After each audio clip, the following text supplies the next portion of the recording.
बघा, आपल्याला ही कल्पना आहे की विकिपीडिया हे काही भारतातनं संचालित होत नाही. हा एक ओपन सोर्स प्लॅटफॉर्म आहे. त्याचे काही नियम आहेत. त्या नियमानुसार त्याच्यामध्ये कोण लिहू शकतं याचं एडिटोरियल राईट्स काही लोकांना असतात. त्यामुळे अशा प्रकारे आपल्याला निश्चितपणे त्यांना हे सांगता येईल की ज्या ऐतिहासिक गोष्टी आहेत त्या गोष्टींचं असं तोडून मरोडून किंवा चुकीच्या पद्धतीनं लिहिणं हे योग्य नाही. या संदर्भात तुम्ही काहीतरी नियमावली तयार करा. यावर छत्रपती संभाजी राजेंच्याबद्दल आक्षेपार्ह लिखाण केलं गेलेलं आहे.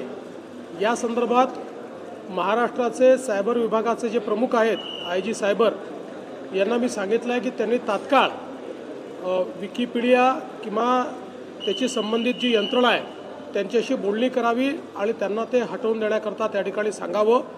जी काही प्रक्रिया त्याकरता करावी लागते ती प्रक्रिया करावी.